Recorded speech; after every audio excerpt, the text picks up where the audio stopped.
Morning everybody, जय श्री कृष्णा, राधे राधे। मैं RP Sharma rhythm coaching classes के ऑनलाइन प्लेटफॉर्म पे आप सभी का हार्दिक अभिनंदन करता हूं। अपनी जो हिंदी की क्लासेज चल रही थी उसके अंतर्गत अपना टॉपिक चल रहा था संधि का।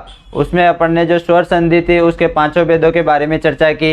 आज की क्लास में अपन चर्चा करने वाले हैं व्यंजन संधि के बारे में, यानी संधि का जो दूसरा भेद है वो कौन सा है? व्यंजन संधि। तो आज की क्लास में अपन व्यंजन संधि के बारे में चर्चा करने वाले हैं। व्यंजन संधि के अंतर्गत अपन 10 से 12 नियमों के बारे में चर्चा करेंगे। तो जो व्यंजन संधि है उसके अंतर्गत क्या होगा? व्यंजन संधि के अंतर्गत प्लस के इधर क्या होगा? या तो व्यंजन होगा या इधर भी प्लस के इधर व्यंजन होगा, यानी प्लस के दोनों तरफ व्यंजन होगा जब टुकड़े करेंगे किसी शब्द के। तो और जब प्लस के दूसरा क्या होगा? या तो प्लस के इधर व्यंजन होगा या इधर क्या होगा? स्वर, या इसका उल्टा भी हो सकता है, इधर स्वर हो जाए या इधर व्यंजन हो जाए। यानी प्लस के एक तरफ क्या होगा? व्यंजन होगा, या दोनों तरफ भी व्यंजन हो सकते हैं। शब्द के जब हम टुकड़े करेंगे तो एक तरफ व्यंजन हो सकता है या दोनों तरफ भी व्यंजन हो सकते हैं टुकड़े करने पर। स्वर संधि के अंतर्गत क्या होता था? जब अपन शब्दों के टुकड़े करते थे तो उनके दोनों तरफ क्या होता था? स्वरों में परिवर्तन होता था, यानी स्वरों से मिलकर ही किसी वर्ण का निर्माण होता था। या जब किसी भी वर्ण को अपन तोड़ते थे तो वह स्वरों के अंतर्गत ही परिवर्तन होता था। व्यंजन संधि के अंतर्गत व्यंजनों में परिवर्तन होगा। तो व्यंजनों में परिवर्तन होगा तो उसके लिए अपन जो व्यंजन संधि है उसके अंतर्गत अपन 10 या 12 नियम पढ़ेंगे। तो अपना जो नियम नंबर 1 है, नियम नंबर 1 क्या है अपना? कि जैसे व्यंजन किसी शब्द के अंतर्गत क्या होगा? किसी शब्द के अंतर्गत एक जैसे दो वर्ण हो। किसी शब्द के अंतर्गत क्या? एक जैसे दो वर्ण हो। तो जो प्रथम वर्ण है, किसी शब्द में एक जैसे दो वर्ण होंगे तो जो प्रथम वर्ण है उसके स्थान पर क्या करना होगा? प्रथम वर्ण के स्थान पर तय हो जाएगा। यानी जब किसी शब्द के अंतर्गत एक जैसे दो वर्ण आएंगे तो प्रथम वर्ण के स्थान पर क्या आएगा? तय आ जाएगा, यानी तय कर देंगे। तो पहला नियम क्या है अपना व्यंजन संधि के अंतर्गत? कि किसी शब्द के अंतर्गत एक जैसे दो वर्ण होंगे तो प्रथम वर्ण के स्थान पर क्या आएगा?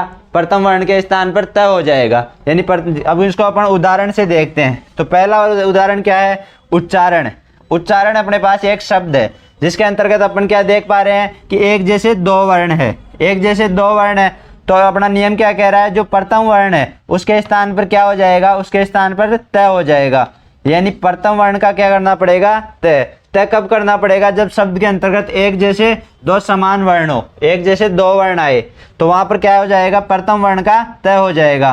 तो इसका उच्चारण शब्द के टुकड़े करेंगे तो उच्चारण शब्द के टुकड़े क्या होगा? उ, और ये च और किस में परिवर्तित होगा? तय में। तो ये क्या हो जाएगा? उ और तय, उत।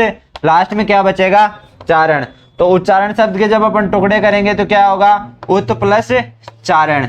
उसी प्रकार अपन जैसे दूसरा शब्द अपने सज्जन में क्या है? यहाँ पर ज और ज है, एक जैसे दो वर्ण आ रहे हैं तो जो प्रथम वर्ण आ रहा है उसका क्या करना पड़ेगा? तय करना पड़ेगा। क्योंकि नियम है अपना कि शब्द के अंतर्गत एक जैसे दो वर्ण आए तो प्रथम वर्ण के स्थान पर तय कर देते हैं। तो ये शब्द के अंतर्गत क्या होगा? इस शब्द के टुकड़े करेंगे तो सज्जन शब्द के जब टुकड़े करेंगे तो स और ज है वह किस में परिवर्तित होगा? तय में। तो सत्य प्लस लास्ट में क्या बचेगा? जन। सत्य प्लस जन। उसी प्रकार अपना तीसरा एग्जाम्पल है सचित्र। तीसरा एग्जाम्पल क्या है? सचित्र। तो सचित्र के अंतर्गत क्या करेंगे? ये जो च और च है तो च समान वर्ण आ रहे हैं एक जैसे दो बार, तो ये प्रथम वर्ण है, इसका क्या हो जाएगा? तय। तो यहाँ पर क्या होगा? स और ये च किस में परिवर्तित हो जाएगा? तय में। तो सत्य प्लस इधर क्या बचेगा? ची और तय, चित्र। तो सत्य प्लस चित्र, सत्य प्लस चित्र। यानी जब अपन सचित्र शब्द के टुकड़े करेंगे तो क्या होंगे? सत्य प्लस चित्र। उसी प्रकार इसके और एग्जाम्पल देखें, जैसे उल्लेख है। उल्लेख के अंतर्गत क्या होगा? उल्लेख के अंतर्गत ल और ल वर्ण है, जो एक जैसे दो वर्ण आ रहे हैं तो प्रथम वर्ण आ रहा है, प्रथम वर्ण का क्या करना पड़ेगा? तय करना पड़ेगा। तो प्रथम वर्ण का तय करेंगे तो क्या होगा? उ और ये ल के स्थान पर क्या आ जाएगा? तय। तो उत प्लस लेख, उत प्लस लेख। दूसरी बार उज्ज्वल। उज्ज्वल ये शब्द है, ये शब्द शुद्धि के अंतर्गत भी बहुत बार पूछा गया है। जैसे एसएससी जीडी का जो पेपर होता है उसके अंतर्गत बहुत बार ये शब्द पूछा गया है शब्द शुद्धि के रूप में। जो उज्ज्वल शब्द के जब अपन टुकड़े करेंगे, संधि विच्छेद करेंगे, तो उज्ज्वल में क्या है, जय और जय है, दो जय है अधूरे। तो ये जब प्रथम जय है, प्रथम जय के स्थान पर क्या हो जाएगा, तय हो जाएगा। यानी जो प्रथम वर्ण है अपना समान वर्ण क्या है, जय जय, तो प्रथम जय उसका क्या करना पड़ेगा, तय। तो इसका जब अपन तय करेंगे तो क्या होगा, उ और तय, उत प्लस लास्ट में क्या बचेगा, जवल, यानी उत प्लस जय व ओल, उत प्लस ज्वल। अब अपना अगला एग्जाम्पल है, तो अगला एग्जाम्पल अपना क्या है, तड़ित ज्योति, तड़ित ज्योति।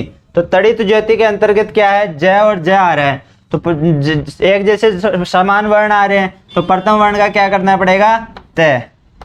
तो प्रथम वर्ण का तय करेंगे तो क्या होगा, तड़ित, तड़ित, तड़ित प्लस क्या आएगा, ज्योति, तड़ित प्लस ज्योति, तड़ित प्लस ज्योति, यानी तड़ित ज्योति शब्द के जब अपन टुकड़े करेंगे तो ये जो जय है वह तय में परिवर्तित होगा। उसके बाद अपना एक अगला एग्जाम्पल है उल्लंघन। उल्लंघन के अंतर्गत क्या है, ल और ल वर्ण दो बार आ रहा है, तो ल वर्ण दो बार आ रहा है तो क्या करना पड़ेगा, जो पहला वर्ण है उसका क्या करना पड़ेगा, तय। तो ये क्या होगा, ऊत, ऊत प्लस लास्ट में क्या बचेगा, प्लस के इधर ल और घन, लंघन, यानी उत प्लस लंघन। उसके बाद उड्डयन, अगला एग्जाम्पल है अपना उड्डयन। उड्डयन के अंतर्गत क्या है, ड और ये क्या है, ड, ड दो बार आ रहा है, तो ड दो बार आ रहा है तो पहला प्रथम ड है उसका क्या करना पड़ेगा, तय करना पड़ेगा। तो ये क्या होगा, उत, उत प्लस डयन, डयन। और अगला एग्जाम्पल है तट्टिका। तट्टिका में क्या है, ट वर्ण दो बार है, एक तो यह ट है ही, इसके नीचे एक और ट है, तो ये ट वर्ण अधूरा है, तो ये एक जैसे समान दो वर्ण आ रहे हैं, तो ये प्रथम ट है उसका क्या करना पड़ेगा, तय। तो इसका जब अपन टुकड़े करेंगे तट्टिका शब्द का, तो तट्टिका शब्द के जब अपन टुकड़े करेंगे तो तय, तय, यानी जो ये ट है वह त में परिवर्तित हो गया, तो क्या हो जाएगा, तत्। उसके बाद क्या है, प्लस, उधर क्या बचेगा, टीका, इधर क्या रहेगा, टीका, तत् प्लस टीका। तट्टिका शब्द के जब अपन संधि विच्छेद किया तो क्या रहा, तत् प्लस टीका। तो अपने जो ये व्यंजन संधि थी उसका अंतर्गत जो प्रथम नियम था, प्रथम नियम क्या कह रहा है कि जब किसी शब्द के अंतर्गत एक जैसे, किसी शब्द के अंतर्गत एक जैसे दो वर्ण आ रहे हो, अपना व्यंजन संधि का प्रथम नियम क्या कह रहा है कि किसी शब्द के अंतर्गत एक जैसे दो वर्ण आ रहे हो तो प्रथम वर्ण का क्या करना पड़ेगा, प्रथम वर्ण तय परिवर्तित होगा, यानी प्रथम वर्ण के स्थान पर तय कर देंगे अपन जब संधि विच्छेद करेंगे तब उन शब्दों का। तो उन शब्दों के जैसे इन एग्जाम्पलों को अपन ने हल किया तो इनके अंतर्गत क्या आ रहा है, उच्चारण। उच्चारण में क्या आ रहा है, उत प्लस चारण, जैसे सज्जन तो सत प्लस जन, सचित्र, सत प्लस चित्र। तो अपने को क्या देखने को मिला इसमें, क्या इसके उदाहरण थे, उनके अंतर्गत एक तो उत, उत उपसर्ग ज्यादा देखने को मिला, और एक तत्। उत और तत्, ये जो उत उपसर्ग और तत् उपसर्ग का ज्यादा प्रयोग हुआ है। तो अपना जो पहला नियम था व्यंजन संधि का वो कंप्लीट हो गया है। अब अपन चर्चा करने वाले हैं व्यंजन संधि के दूसरे नियम के बारे में। हम लोग चर्चा कर रहे थे व्यंजन संधि के नियमों के बारे में, तो अपना दूसरा नियम है जो व्यंजन संधि के अंतर्गत, वो दूसरा नियम क्या है कि नियम नंबर 2, नियम नंबर क्या है, मैं और न हो, मैं और न, ये पंचम वर्ण होते हैं, मैं और न। मैं और न वर्ण के बाद अगर कोई व्यंजन वर्ण आए प्लस के इधर, प्लस के इधर क्या होंगे, व्यंजन वर्ण आएगा, और प्लस के इधर मैं और न हो, तो वह जो मैं और न है, मैं और न किस में परिवर्तित होगा, अनुस्वार में। अनुस्वार क्या होता है, मतलब ये ऊपर बिंदी आ जाती है, ये अनुस्वार होती है। तो ये मैं और न किस में परिवर्तित होंगे, अनुस्वार के अंतर्गत। तो कब होंगे, जब प्लस के इधर तो मैं और न हो, इधर क्या है, व्यंजन वर्ण आए। तो अपन इनके उदाहरण देखते हैं, जैसे क्या है, भयम प्लस कर, तो इधर प्लस के इधर क्या है, मैं वर्ण आ रहा है, और इधर क्या है, व्यंजन वर्ण आ रहा है। तो जो ये मैं है, जो ये मैं है वह किस में परिवर्तित होगा, मैं किस में, अनुस्वार में परिवर्तित हो जाएगा। तो ये जो इसका जब अपन संधि करेंगे तो क्या होगा, इसका संधि भय, इसके ऊपर क्या आएगी, अनुस्वार की मात्रा, और लास्ट में क्या है, कर। तो जब भयंकर, जब भयम प्लस कर शब्द का अपन संधि करेंगे तो जो ये मैं है, मैं किस में परिवर्तित होगा, अनुस्वार में, और ये इधर क्या आएगा, प्लस के इधर व्यंजन वर्ण आएगा, यानी प्लस के इधर क्या होगा, व्यंजन वर्ण होगा, और प्लस के इस तरफ की बात करें तो मैं और न वर्ण होंगे। तो मैं और न वर्ण तब किस में परिवर्तित होंगे, अनुस्वार के अंतर्गत। जैसे अगला एग्जाम्पल देखें तो अगले में क्या है, चिरम प्लस जीवी। तो इधर क्या है, चिरम में क्या है, ये मैं वर्ण है, तो मैं, और इधर क्या है, जय वर्ण है, तो ये जय क्या है, व्यंजन वर्ण आ रहा है, इधर मैं है, तो मैं किस में परिवर्तित होगा, अनुस्वार के अंतर्गत। तो इसका जब अपन संधि करेंगे चिरम प्लस जीविका तो क्या होगा, ची र के ऊपर क्या, अनुस्वार, और जीवी, चिरंजीवी। चिरंजीवी, चिरंजीवी क्या है, योजना है, स्वास्थ्य के लिए चलाई गई थी। और चिरंजीवी अपन जो आशीर्वाद भी देते हैं ना, जैसे चिरंजीवी लंबी आयु के लिए आशीर्वाद देते हैं, उसी प्रकार जैसे स्वयं, स्वयं प्लस कर, स्वयं प्लस कर की बात करें तो स्वयं में क्या है, मैं है, इधर क्या है, व्यंजन वर्ण है, तो स्वयं प्लस वर, तो क्या है, स्वयं प्लस वर में मैं किस में होगा, अनुस्वार में, तो इधर क्या होगा इसका, स्वयंवर, स्वयं, मैं किस में, अनुस्वार में, और क्या होगा, वर, तो स्वयंवर। स्वयंवर क्या होता है, जिसमें जो महिला होती है वो अपनी इच्छा से अपने पति वर को चुनती है, यानी वधु अपने इच्छा अनुसार वर को चुनती है, वो क्या हो जाता है, स्वयंवर। स्वयं की इच्छा से वर को चुनना यानी स्वयंवर, जैसे हो गया। उसके बाद अपना अगला एग्जाम्पल है अलंकार। अलंकार के अंतर्गत जब अपन टुकड़े करेंगे तो जो ये अलंकार शब्द है, इसमें जो ये अनुस्वार है ये किस में परिवर्तित होगा, मैं में। तो ये क्या होगा, जब इसके टुकड़े करेंगे तो क्या होगा, ए ल और मैं, अलम प्लस कार, यानी इसमें क्या हो रहा है, ये जो अनुस्वार है ये किस में परिवर्तित होगा, मैं या न में। कब होगा, जब उसके बाद क्या आए, वर्ण आए, कोई भी वर्ण हो, व्यंजन वर्ण हो, मतलब उसके। अब अगला एक संकर के अंतर्गत क्या होगा, ये अनुस्वार म में परिवर्तित होगी, तो म में क्या होगा, सम प्लस कर, सम प्लस कर यानी शंकर। और ये शंकर, इसमें क्या होगा, स और मैं, सम प्लस कर।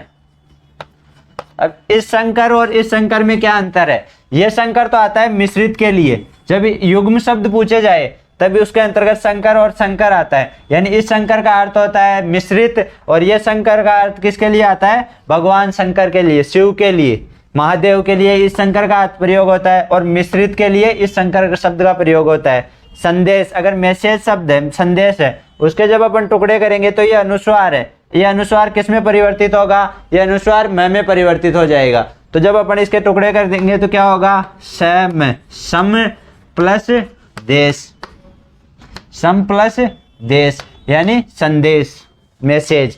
संरक्षक, संरक्षक यानी बॉडी गार्ड। संरक्षक की बात करें तो संरक्षक के अंतर्गत क्या होगा, यहाँ पर जो अनुस्वार है ये मैं में परिवर्तित होगी, तो मैं में परिवर्तित होगी तो क्या होगा, सम प्लस रक्षक, सम प्लस रक्षक यानी संरक्षक। संरक्षक शब्द के टुकड़े करेंगे तो क्या होगा, सम प्लस रक्षक। उसके बाद संविधान शब्द के जब अपन टुकड़े करेंगे तो जो ये अनुस्वार की मात्रा है वो मैं में परिवर्तित हो जाएगी, यानी सम प्लस विधान, विधान, सम प्लस विधान। यानी जब संविधान शब्द के टुकड़े करेंगे तो जो अनुस्वार की मात्रा है, अनुस्वार की मात्रा किस में परिवर्तित होगी, सम में, म में। और जिसके बाद संसार, संसार की बात करें तो संसार में क्या होगा, जो ये अनुस्वार है, अनुस्वार की मात्रा वापस किस में परिवर्तित होगी, म में, यानी सम प्लस सार, सम प्लस सार।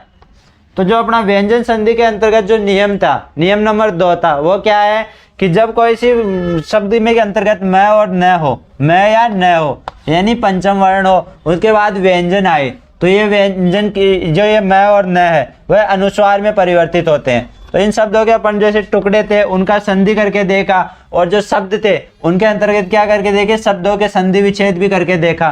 तो उसके अंतर्गत जैसे अपन बात करें, जैसे भयम प्लस कर का भयंकर हुआ, तो ये मैं अनुस्वार में परिवर्तित होगा। तो अपना नियम नंबर 2 के अंतर्गत जो ये म और न वर्ण है उनके बारे में चर्चा की, और जो ये म और न वर्ण किस प्रकार अनुस्वार में परिवर्तित होंगे, कब होंगे, जब प्लस के इधर व्यंजन वर्ण आए, उसके एग्जाम्पल भी चर्चा की। अब अपन चर्चा करने वाले हैं व्यंजन संधि के नियम नंबर 3 के बारे में। जो अपनी व्यंजन संधि थी उसमें अपन नियम नंबर 3 के बारे में चर्चा करते हैं। तो व्यंजन संधि के अंतर्गत नियम नंबर 3 क्या है कि किसी शब्द में, जैसे कोई भी शब्द होगा उसमें वर्ग का तीसरा वर्ण हो, वर्ग का तीसरा वर्ण आए तो उसके स्थान पर प्रथम वर्ण कर देते हैं।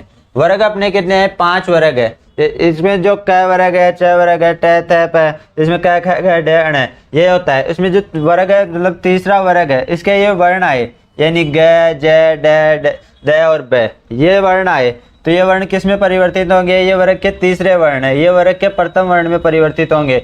यानी अगर शब्द के अंतर्गत ग आ रहा हो तो ग किस में परिवर्तित होगा? क में। ये तीसरा वर्ण है, ये प्रथम वर्ण में परिवर्तित होगा। जैसे ज आ रहा हो तो वह च में होगा, ड आ रहा हो तो वह ट में होगा, और द आ रहा हो तो त में, और भ आ रहा हो तो वह फ में होगा।